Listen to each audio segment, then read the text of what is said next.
amados, que a graça e a paz do Senhor Jesus seja com todos vocês. Hoje o assunto do nosso vídeo é como lidar com as dificuldades da vida.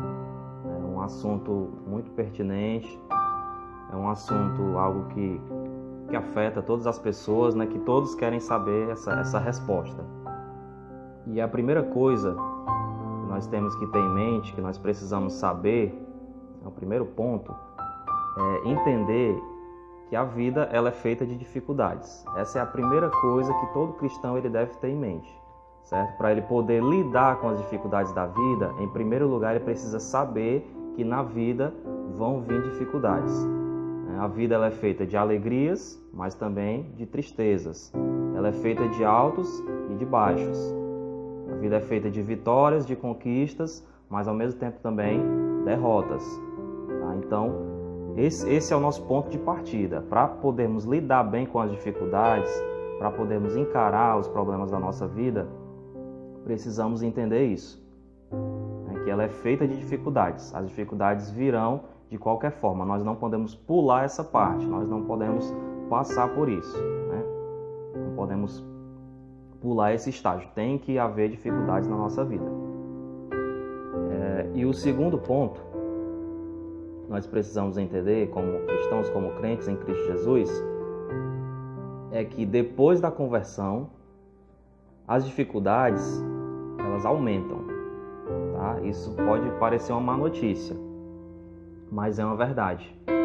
Tá? Não pense que porque você se converteu, porque você está agora em Cristo, que as dificuldades elas vão acabar, certo? Na verdade não, elas podem aumentar. É verdade que certos problemas Deus realmente pode resolver. Por exemplo, um casamento destruído, se uma pessoa ela vai a Cristo, Deus com certeza pode restaurar aquele casamento. Deus pode livrar alguém do alcoolismo, livrar da prostituição, das drogas, certo? Mas em contrapartida, irão aparecer outros problemas, outras dificuldades que são específicas da vida cristã. Então, vão aparecer dificuldades que você não tinha na sua vida anterior, quando você não conhecia a Deus. São dificuldades concernentes à nossa vida cristã, à nossa vida com Deus. Em 2 Timóteo 3,12, diz que todos que querem viver piedosamente em Cristo Jesus serão perseguidos. Tá? Então, se você se constitui amigo de Deus, você se constitui inimigo do mundo. Isso a Bíblia fala lá em Tiago, capítulo 4. Tá? Então, você, sendo amigo de Deus, automaticamente se torna um inimigo do mundo. Então, você com certeza irá sofrer consequências. Você será perseguido de alguma forma. Tá? Em 1 Pedro 4, 12 e 13, versículos 12 e 13, diz: Amados, não estranheis o fogo ardente que surge no meio de vós, destinado a provar-vos. Pelo contrário, alegrai-vos na medida em que sois coparticipantes dos sofrimentos de Cristo Jesus. Então nós, como crentes, nós somos coparticipantes dos sofrimentos de Cristo. Paulo fala em 2 Coríntios, capítulo 4, versículo 10, levando sempre no corpo o morrer de Jesus. Tá? Então, nessa vida aqui, nós vamos ser coparticipantes dos sofrimentos de Cristo, para que também na sua vinda, nós possamos também participar da sua glória. Tá? Então, nós nos conformamos a Cristo nos sofrimentos. Cristo foi um homem de dores, um homem de sofrimentos. Então, também nós nos conformamos com esses sofrimentos. Tá? Tem igrejas que pregam que se você aceitar a Cristo, se você aceitar Jesus, seus problemas vão acabar, a sua vida vai melhorar. Tá? Isso, na verdade, não existe biblicamente. Tá? Tem uma igreja que tem uma frase bem grande, que pare de sofrer. Tá? Isso não é verdade. Você, sim, Deus, como eu falei no início, você pode ter a solução de alguns problemas. Deus pode resolver algo em sua vida, porém surgirão outras dificuldades. Agora, nós devemos lembrar que apesar dessas dificuldades aqui, nós temos um futuro eterno assegurado. Tá? Você pode olhar para as pessoas que estão ao seu redor. A maioria das pessoas que não conhecem a Deus, elas não têm certeza da sua eternidade. Elas vivem numa insegurança, têm medo da morte, né? Elas vivem como se fosse uma cronometragem até a morte, até a escuridão, até as trevas. Elas não sabem o que virá depois da morte, né? E muitas delas se apegam a entretenimento, né? Tentam ser felizes, tentam disfarçar essa tristeza, fazem o que o coração delas mandam, né? Tentam inflar a sua autoestima, o seu ego, para disfarçar essa tristeza, essa insegurança. Mas elas não sabem o que virá além da morte. Por isso que há esse medo da morte, né, nos incrédulos. E nós, como crentes, temos essa diferença. Nós temos a promessa de vida eterna. É isso que nos difere dos demais. Embora nós passemos sofrimentos aqui, nós temos um futuro eterno assegurado para nós, né, com Cristo Jesus, que as outras pessoas não têm. Paulo fala que se a nossa esperança em Cristo se limita apenas a essa vida, nós somos os mais infelizes de todos os homens, né? Nós somos os mais infelizes do mundo. E as pessoas, a esperança delas está limitada apenas a essa vida. Por isso são infelizes, né? Essa vida passa muito rápido. Se você se atentar, outro dia você era uma criança, hoje você já cresceu, já é um adulto, daqui a pouco você já é um idoso. Então a vida, ela voa, né? Como diz a Bíblia, nós voamos, o tempo voa. E isso é passageiro, né? Então não se limita apenas a isso. Os sofrimentos do tempo presente não podem ser comparados com a glória que há de ser revelada. Paulo fala isso em Coríntios, tá? Então nós temos que entender isso, que nós temos um futuro eterno assegurado. Nós podemos usar aqui a analogia dos israelitas. Os israelitas, quando atravessaram o Mar Vermelho, eles caíram direto no deserto e passaram ali 40 anos de sofrimento naquele deserto, até chegarem na Terra Prometida. Aí nós podemos usar essa analogia para a nossa vida. Quando nós nos convertemos, nós adentramos em um deserto, adentramos em dificuldades na nossa vida. Vamos nos conformar com Cristo em sua morte, tá? Vamos ser perseguidos, vamos se tornar inimigos do mundo. Mas nós temos uma terra prometida para nós, não uma terra aqui. Nós temos a promessa de vida eterna no céu com o Senhor Jesus Cristo, a eternidade com Ele. Essa é a nossa esperança, esse é o nosso futuro, isso é o que nos aguarda. E o terceiro ponto, e talvez o mais importante, que precisamos saber e entender para lidar com as dificuldades da vida, é saber que Deus, Ele é soberano.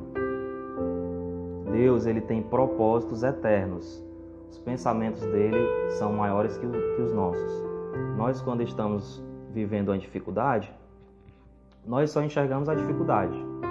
Deus, ele vê como um todo, ele tem uma visão mais ampla do que nós, tá? Nós vemos, decore isso, nós vemos apenas parte do processo, nós não vemos o processo todo, tá? Por isso que nós nos afligimos. Nós aqui, vou usar o exemplo de Jó. Jó, ele não leu os 2 primeiros capítulos do livro de Jó, certo? Quando Satanás tem uma conversa com Deus. Então ele não sabia o motivo de tudo aquilo. Assim somos nós, por isso que nós nos afligimos, nós nos entristecemos, nós nos angustiamos, nos atribulamos, porque nós não sabemos, como Jó, nós não lemos os 2 primeiros capítulos. Nós não sabemos o que Deus planejou, o que Deus quer fazer, ou também não sabemos o futuro, o que Ele planeja para frente, tá? Então nós precisamos ter isso em mente, confiar na soberania de Deus. Tudo está debaixo do seu controle, Ele está no controle de todas as coisas e Ele sabe o que aconteceu antes e também o que virá depois, tá? Precisamos entender isso, que Ele tem os seus motivos eternos, Ele tem os seus propósitos. Outro dia eu estava aqui conversando com a minha esposa e eu falei de um dia que eu tive uma oração e durante a oração eu lembrei da minha infância, né? Eu lembrei de tudo que eu passei, de doenças, de todas as dificuldades. E tudo aquilo que aconteceu serviu para formar quem eu sou hoje. Hoje o meu caráter, o meu conhecimento, tudo que eu sou, tudo que eu sei, veio de toda a minha vida, tanto das alegrias, mas principalmente das tristezas. Tá? Então, em tudo aquilo ali que aconteceu comigo, Deus teve um propósito. Assim também como cada um de nós. Nós não sabemos, mas o que está acontecendo conosco hoje tem um propósito mais na frente, embora nós não conheçamos. Então, o que devemos fazer é confiar em Deus, que Ele tem os seus propósitos eternos. Tá? Então, tudo isso que acontece vai formar o nosso caráter, vai formar quem nós somos. E tudo isso vai redundar em glória para Ele e na nossa eternidade com Ele. Vou terminar aqui com um texto de Romanos capítulo 8, a partir do verso 31. Diz assim: Que diremos, pois, à vista destas coisas? Se Deus é por nós, quem será contra nós? Aquele que não poupou seu próprio filho, antes por todos nós o entregou, porventura não nos dará graciosamente com ele todas as coisas? Quem intentará acusação contra os eleitos de Deus? É Deus quem os justifica. Quem os condenará? É Cristo Jesus quem morreu, ou antes quem ressuscitou, o qual está à direita de Deus e também intercede por nós. Quem nos separará do amor de Cristo?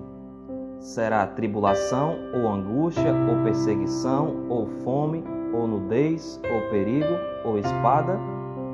Como está escrito: por amor de ti somos entregues à morte o dia todo, fomos considerados como ovelhas para o matadouro. Em todas estas coisas, porém, somos mais que vencedores por meio daquele que nos amou.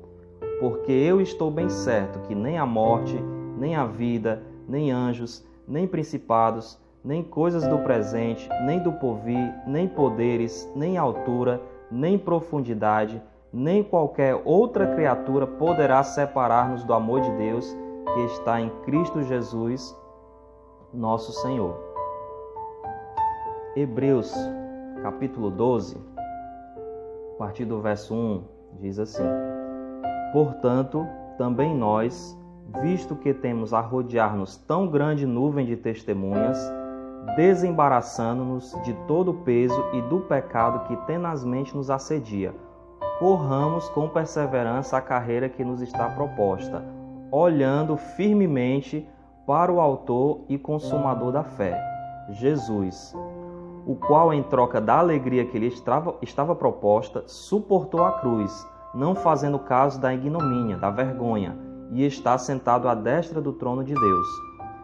Considerai, pois, atentamente aquele que suportou tamanha oposição dos pecadores contra si mesmo, para que não vos fadigueis, desmaiando em vossa alma. 1 Pedro, capítulo 1, a partir do verso 6, diz: Nisso exultais, embora no presente, por breve tempo, se necessário, sejais contristados por várias provações, para que, uma vez confirmado o valor da vossa fé, muito mais precioso do que o ouro perecível, mesmo apurado por fogo, redunde em louvor, glória e honra na revelação de Jesus Cristo, a quem, não havendo visto, amais, no qual, não vendo agora, mas crendo, exultais com alegria indizível e cheia de glória, obtendo o fim da vossa fé, a salvação da vossa alma.